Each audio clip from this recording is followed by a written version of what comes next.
but at the same time, we have a housing crisis and an affordability concern. There's a shortage in housing stock, and as you all know, housing costs continue to skyrocket. We also have many of our neighbors dealing with housing insecurity and homelessness in the counties of upstate, in the 11 counties of this district. We have social service programs meant to provide aid and assistance to them, and it is just truly unfair to use the added incentive of City of New York dollars to increase demand and really threaten the housing stock in upstate New York. And again, they don't have jurisdiction, and the fact that the city continues to do this really intrudes on and imposes its will on upstate communities, and that obviously just can't be. So we're going to continue to object. We'll continue to express concern to the city and continue to express concern to the governor and the state of New York as well. Again, it's Congressman Marc Molinaro. You're on the call with thousands of your neighbors. Happy to have you across the 11 counties of the 19th Congressional District. And if you want to ask a question, hit *3. We're going to start with James. And I want to say James is from Catskill. I think that's what it says. And happy to take your call. James, you there? Yes, I am. Go ahead. What's your question?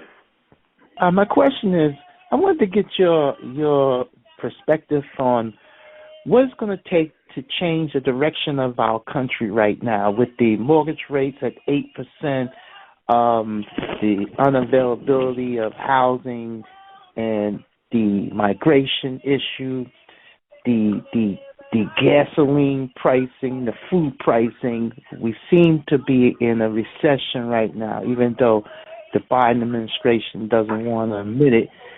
But I want to get your perspective on what it's going to take for us to get out of this rump we're in right now, because we basically are in so much debt, and it's ticking, and we're giving away more money. And I wanted to get your perspective on what it's going to take for us to change the direction of this country so that our grandkids and their kids won't suffer the consequences. Thank you so much. James, I appreciate it. You've kind of covered a lot of territory there. I'll try my best to address. I mean, first, I do believe, and it is clear that federal spending over the last couple of years has increased the cost of living. Yes, the rate of inflation is starting to settle, but costs remain high, and policies both out of Washington and Albany have led to the increase in cost. That the Fed, who deals with interest rates, the effort to kind of stem the tide of inflation, this high cost of living, they raised interest rates to slow the increase in cost. And yeah, what happened, of course, is as rates went up, obviously borrowing costs increased, and people are turning more and more to credit cards, and of course, your own mortgages and mortgage rates are going up. I actually had a roundtable discussion with the chairman of the Fed, Jerome Powell, who understands that in fact these costs are mounting. I'm hopeful that policies, and again, Congress doesn't affect the interest rate, but I'm hopeful that policies and the policymakers who do are seeing this impact. In fact, I think just yesterday, those who deal with the Fed, those who deal with the interest rates, denied another increase. So I'm hopeful that we all start to see a turning, if you will, and a downturn of interest rates. But when as interest rates go down, there will be demand for housing, and so more demand for housing likely will increase cost. And so we continue, and I continue to support use of federal and state dollars to expand affordable housing opportunities. That's why we're really pushing to get the Farm Bill going, because USDA, rural development includes assistance that would expand housing opportunities, and I continue to support it. And by the way, I've objected to amendments that would strip out funding for housing credits and housing development, and so that we can expand housing affordability. As it relates to immigration, and I figure a lot of folks will ask this question, so why don't I at least address that as well? We may not all agree on how to approach the migrant crisis and the crisis at our border, But I will tell you that, I believe we have to secure a border. I believe that we have to enhance the asylum-seeking process at the border so that individuals who may be coming to this country, we can get through the screening, we can identify if they're seeking asylum, right? If they're seeking asylum, there's a process to enter the country. There's a consideration for those, if we secure the border and act there, to consider those who may want to go down the path of naturalization or to access work visas. But we've got to address it at the border. We've seen millions of individuals over the course of the last several years enter into the country. We know that there are individuals who have been stopped, who are on terrorist watch lists, and we know that there is a concern regarding safety and security as it relates not only to human trafficking but to drug trafficking. All of that has to be confronted, and the fact that there just doesn't seem to be a desire is not only threatens public safety, and it's not humane, and it's not compassionate. And so we believe that we have to have border security, enhance and streamline the asylum process, and we're going to continue to move in that direction. We need the Senate to take up something. Let's just say the Senate doesn't agree at all. Fine, take up something that we can negotiate from and then have the President consider. And so we're going to continue to advocate for that. I think it's important. I don't think, and again, some of us on the line may disagree, but New York City doesn't have a right to move individuals, as they continue to do, who come to the city of New York as undocumented individuals, and then transport them to communities upstate. We have challenges of our own. We have individuals who are dealing with housing instability of our own in our counties, and it's not right. It's not safe. It's not humane, and therefore we hope that cities like New York will be convinced to stop that kind of practice. And by the way, it's the same for governors. I mean, I don't think anybody should be putting people in any buses, trains, planes, or automobiles and just simply transporting them. The federal government does it. We have states that have done it. Now we have mayors and cities that are doing it. It's not humane. It's not right. It's not appropriate. Secure the border, enhance the asylum-seeking process, streamline that vetting and that background and screening process. And then let's get to reforming the immigration policies of this country. We have Albert. Albert is from Binghamton. I want to get to your question. Go right ahead. Hello? Yes, you're right there. Go right ahead. So, what can be done about jail reform, as you're seeing all the crimes being committed on the news, and they go through the whole thing. Guns are found here and there, but you don't hear anything about what happened after they were arrested. So I'm taking it as they're being put back on the street. So you're taking their guns away, but yet you're turning them back on the street. Do you really think that that's going to help, that they're not going to be able to get guns again and commit the same crimes? I mean, the jail reform to me is you're just allowing them to go back on the street. And I know a lot of prisons up north were closing because of lack of prisoners. I don't think there's a lack of criminals and prisoners out there. I just think that the budget's not allowing the prisons to stay open, and jail reform seems to be the answer. I don't think jail reform's the answer, and what's your point on it? Yeah, well, I said this for some time, and before I became a member of Congress, I was a county executive, and our job was actually to oversee criminal justice at the county level. I opposed New York's bail reform for a number of reasons. Number one, New York City was treating those with The Access Live event operator has been notified that you wish to ask a question. in their holding cells.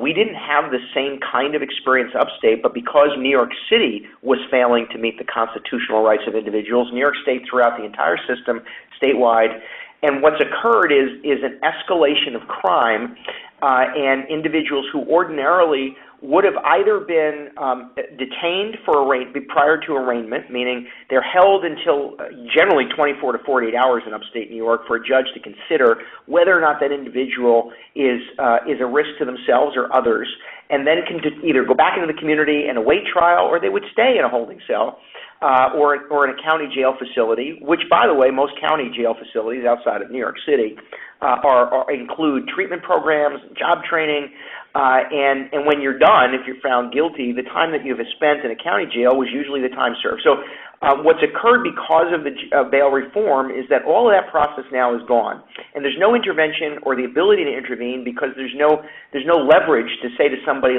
if you're dealing with drug issues, let's get treatment, or if you have a mental health concern, we'll get you mental health services prior to you being adjudicated by a judge. And so I oppose New York State's bail reform because it basically threw out the baby with the bathwater. Instead of making smart changes, like, by the way, New Jersey did, which was to empower judges, public defenders, and probation officers to decide with an individual, are they at risk of hurting themselves or others? Should they be detained for a period of time, or can they be safe in the community until adjudication? Those people aren't even touched. They go back out in the community, and what we've seen is an escalation and continuation of criminal activity. And so lower level crimes continue and escalate, and we don't get to make the arrest, and law enforcement is left unable to respond until a more serious crime occurs. And there are those who disagree, but the data actually is there. And a lot of people doesn't allow you to make an arrest anymore. And so what we've seen is an escalation in low level, medium level, and then ultimately more severe level crimes. And Congress doesn't make state criminal law. And so we've got to continue to press state lawmakers to rescind and then reform cashless bail, to reestablish this question of assessing if someone's at risk to themselves or to others, and to empower judges with prosecutors and public defenders to decide if somebody needs to be behind bars or out in the community based on stuff getting done.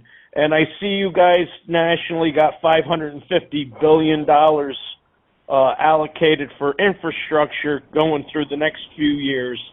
I know some of it's for internet. Here in Southern Columbia County, our local phone company got us outstanding internet. I'm grateful for it. It's really important for the kids to have that for education. I hope you push for that throughout our entire district. But here in Claremont, we have a river, I'm sure you're familiar with it, the Roseanne, cuts our town in two. Since I moved here 30 years ago, we're down like 6 bridges that have never and that's important. I mean, I know some of them are back roads, but, that adds mileage to get kids getting to school, people getting to work. And it's a real simple question, and I'll take the answer off the call. How much money did your district get, and what are your ideas?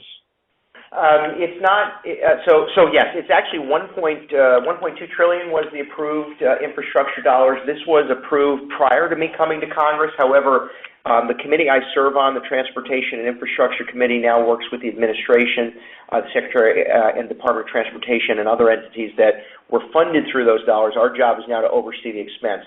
And those dollars aren't programmed by district. In fact, in the state of New York, those infrastructure dollars, including, by the way, high-speed internet access, they're going to be funded and are funded through established revenue streams. I know this gets a little bit into the weeds, but transportation improvement plans that are established at the local level. And so, for instance, I want to say where you are in Columbia County, I think you're in the Albany transportation improvement zone. Broome County has its own management plan for what's called the TIP, Transportation Improvement Plans. And so they identify priority highway, road, and bridge projects. They identify the total cost. The state of New York identifies what DOT, meaning State Department of Transportation dollars,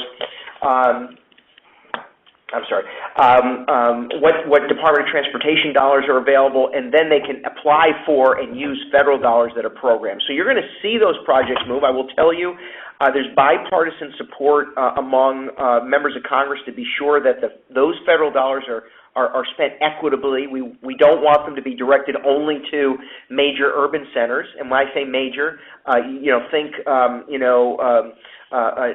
York City, Yonkers, and even to some degree Syracuse and Buffalo. But mostly we want to be sure that they're equitably spent so small communities, smaller towns, villages, rural communities have the same access to those dollars. We've met with the governor and her staff, Republicans and Democrats. We're trying to push the state to move more aggressively to get those dollars on the ground. I will tell you, the state of New York is slow in getting those dollars out. I lived through the last infrastructure program in 2008.